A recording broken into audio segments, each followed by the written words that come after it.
I started getting involved in martial arts and Jiu Jitsu. Let me see what year it was. 96. About 1996, sophomore. And at the time, I was had a girlfriend, and she was training judo. So this was like early UFCs. You know, they still had all weight classes, all skill levels, and you fight the sumo guy, and it was all about that. And it was still style versus style. So it was like a long distance relationship, and she did judo back then, and where I was living in my area, they didn't have any judo. She originally wanted jiu-jitsu because her dad was watching. He was a fan. He said, "Oh, she was a small girl, so she needed to do that and train that." And they found judo, and that's the closest thing, so they got started. And she was having a lot of fun training and competing, and she would throw me and trip me and get my butt kicked, and I was like, okay, I gotta learn something. I gotta go figure something out. So I remember my family and I moved to the high desert for about a year.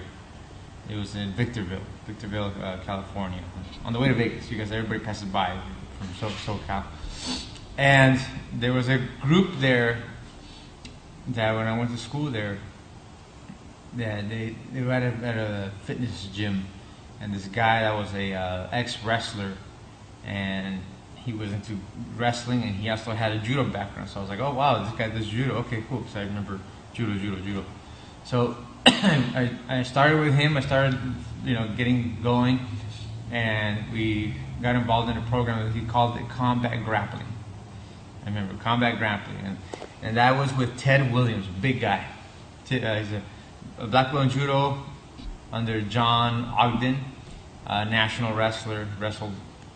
He was a pretty good high-level wrestler. Big guy, looks like a bear. Ted Williams, big guy, about 240, 250, something like that. This is a big, massive person. And he is actually involved now with Gladiator Challenge.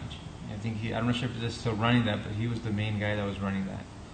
And he was training us, and we would meet up at one of the racquetball rooms, and he had mats, and we would train, and we were combat grappling.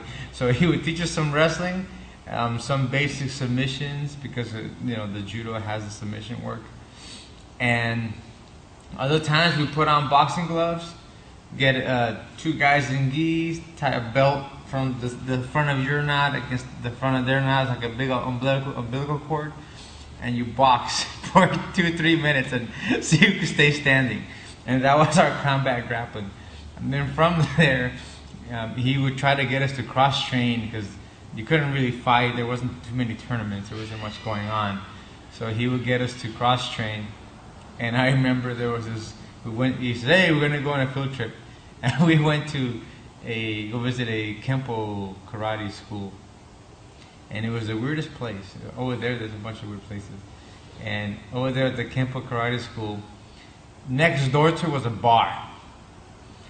So you would do Kempo, I would assume, you would do Kempo karate, fight each other, and then go get drunk right after. I think that's what their thing was. So they had like a bunch of biker looking guys. They were students. And we went over there, and we were supposed to cross train. So we would learn some stand up from the Kempo guys, and we would show some grappling from our end. And we only did that one time. It was not a good idea. It ended up was called currently like dojo storming. Well, I guess we were dojo storming. I didn't even know it. And I remember when we were doing that, we went over there, and he had us, and he wanted to show at the same time that our group was good and we had a lot to offer. So a couple of our guys got put up against a couple of their guys during like sparring session. And they start everything. You could kick a punch, and we're gonna grapple, and we'll kick a punch too. And in gis, it was weird. And I remember after a while, the head instructor got upset. Right? I don't know what degree he was, some big degree black belt guy. And tattoos everywhere. I remember that. I remember one of the biker guys. And biker guys doing Kempo. And then he got really upset, and I remember Ted, Okay, well, no, calm down. This is exercise. I'll tell you what. You go with one of our students, and he put me up to go with him. I don't know why, because he was bigger than me. But maybe it was so that he can beat up on somebody and feel okay. Maybe he knew that I would be able to, not get hurt. And I didn't know that this was the plan. But I was like, oh, hey, this guy's bigger than me, and he's gonna well at me, because he was upset because these guys were getting the butt kicked. And I remember he threw a roundhouse kick, and I hit my rib, and I remember grabbing his leg and knocking him down and submitting him like 3 times. And this happened in 2-3 minutes. And sure enough, it got pretty heated, and there was a big mess, and that was the end. That was the last time that we cross-trained with another school and stopped our, what we nowadays we call dojo storming. We never did that again. All this happened in 4 or 5 months of training. We didn't get to train that long, but it was pretty effective. What we did learn was basic and simple, but they obviously got the job done. It built my confidence, that's for sure, because this guy's been training Kempo Karate for 10, 15 years. I've been training 4 months. And I guess on paper, took out the instructor. It's kind of weird. So then we ended up networking locally, and we came across a Brazilian guy, a Brazilian practitioner. He did Brazilian Jiu Jitsu, and he was Pedro Carvalho, one of the original guys out here, and he was from Rancho Cucamonga, and he used to drive up to where we were at for that rest of that year, and he brought his brother. Rodrigo Teixeira. A lot of people know him now because he's local and has a school, good students. And that's who I started formally, initially training Brazilian Jiu-Jitsu under, was them. Then I finished off pretty much the end of the school year, in like 1 month of the summer. So about another 4 or 5 months. So I had, my first year was combat grappling and about 4 or 5 months of Jiu-Jitsu, something like that. Then I moved back to LA. And at that point, I thought that was just something that people did in the desert. And I didn't think you could find that anywhere else. So we let it go, and I missed it. I remember missing it, so I started looking in a phone book, and I somehow I found a place that said they did Jiu-Jitsu. So junior year, we started driving. I would drive down to Redondo Beach, and Higan Machado was there. RCJ Jiu-Jitsu, and I got to train a little bit with Higan and a few of the other Machado brothers for a little bit. That was pretty cool. It was interesting. It was different. It was 100% Brazilian, but it was very heavy Brazilian experience, and that was cool. It got me into it, and I really got into competing in tournaments back then when we started with Higan. And we would go to the U.S. Open and had success there. Eddie Bravo was a teammate of mine for a little while. I remember he was blue belt. I think I was already blue belt too. So we would compete in the same tournaments, stuff like that. It's kind of neat to see the generation, because now he's doing other stuff, his business and UFC and school and his products, which is cool. And that was fun. And then I remember the drive was kind of tough for me, because it would take me like an hour to get down there after school and trying to get out there and come back, and it was expensive too for me at the time, because I didn't work. I was busy going to school. And a friend of mine, that I think I finished the winter of the year over there, so we got about a year and a half into it now. And a friend of my father's, actually, Carlos Cuevas, he knew a Brazilian guy that was local, so I wouldn't have to drive down there, and he was a really good guy, and they came from a great camp, and they're Valetudo fighters and all this crazy stuff, and they should check it out. So I said, okay, well, it's close by, I'll go check it out. And that's where I met my master, and I met Rodrigo Medeiros, and that was like a unique relationship, and I've been training with him ever since. It's been since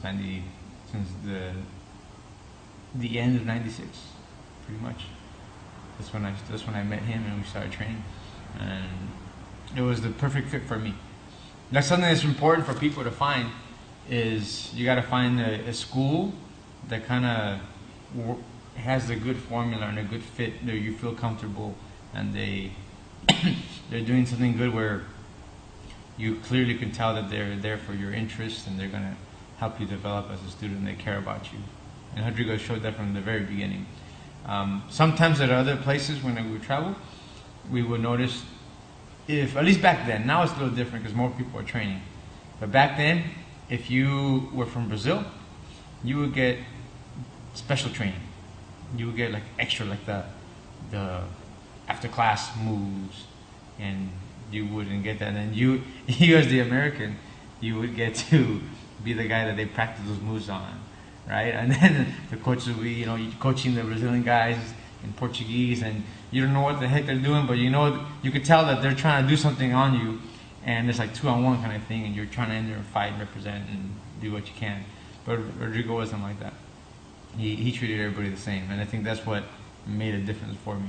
And when I made the switch over, it's been great. Everybody who knows him loves the guy. He's just a really good guy. And our lineage is under Carlson Gracie.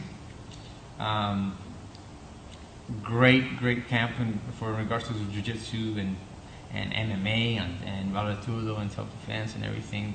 They were a powerhouse back in that day. So that's what we were under. I got my black belt under, actually, the story behind that. I got 2 black belts. I got my black belt under Carlson and his son. They were in town, Carlson Gracie Jr. And I remember, this is unique, because not too many people, it takes forever to get your black belt in Jiu-Jitsu. It takes a long time. And somehow I found a way to get 2. It's a unique story, so check it out. Okay, so Rodrigo was in Brazil, because Brazilians every December, that's when they go and visit family. When it's cold here, they go over there. And Carlson Sr. and his son, Carlson Gracie Jr., they were in town because he has a daughter that used to live in LA. I think his name is Karen. And every time they were in town, when they could, they would always stop by the school here in Newbury, and we would visit the school, and because everybody used to train together, and we were all under the same team, and Rodrigo was our teacher, and John Awano was also a teacher here at the school, so everybody's connected. So I remember one time as a brown belt, a late brown belt, they came by and they were doing one of the visits, and then being asked, "Hey Johnny, why are you still brown belt?" And I remember asking them, "Man, I don't know. I just train, and when Rodrigo feels it's time, it's time. I just love training. I do everything in my gi." So we didn't think much of it, and then they went to the back room and hanging out, and catching up because they were visiting, socializing. I was just on the mat training. And then later on that day, they come up on the mat. It's a Saturday, and I remember I get promoted. I get the black belt, and it was like, wow, it was a big deal. It was a big honor to achieve the black belt, and to have Carlson there in the room, being the group, him and his son, and I wanted to be the one presenting it to me. It was a big deal because that's what gave my teacher his black belt. So it was a great honor. It was a fantastic day. But Rodrigo was in Brazil, and that became a problem because that morning he knew within like 2 or 3 hours that it happened, because we got an email of all this crazy stuff of what the heck, how can this happen, this is the last belt.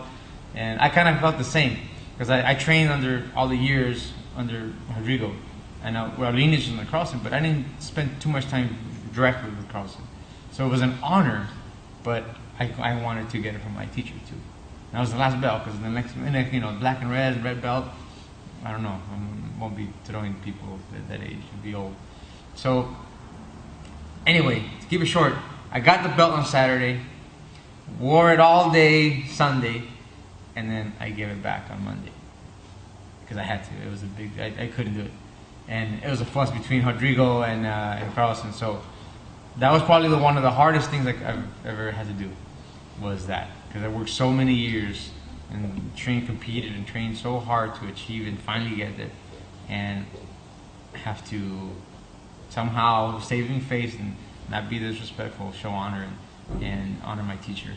So I had to give the black belt back to one of the grandmasters, which is Carlson Grace. And it was tough. And they had their squabble, you know, how can you give the belt? How come you didn't even call me? You know, this is the last belt, he's my student. And I think, I can't speak for him, but I think Carlson thought, I gave you your belt. I don't need your permission for anything. I really think, you know, it makes sense to me. But anyway, that's what happened. So I got the belt, wore it for a day, the next day, give it back on Monday. Then a year and a half later, I get my belt from Rodrigo Medeiros. I don't know why. Rodrigo, if you see this, I don't know why a year and a half later. I'm not sure. You have your reasons. It's always been good. So someday you'll tell me. So yeah, that was how I got my 2 belts. Yeah. I don't know too many people that have done that. Not yet. I haven't met anybody yet. Yeah. All right. Just one last question. What's your whole philosophy behind New Breed Academy, and how did the whole idea come about? New Breed Academy, it started from my experiences through Jiu Jitsu and being able to meet different people and network.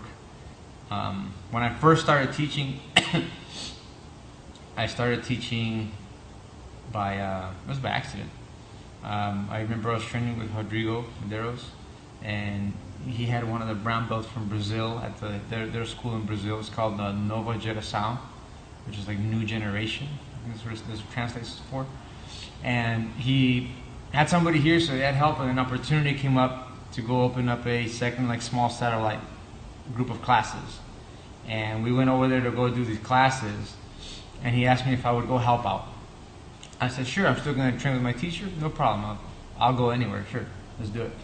So he started to teach in Pasadena behind like a supplement store, supply store, and we were teaching out of there for a couple months.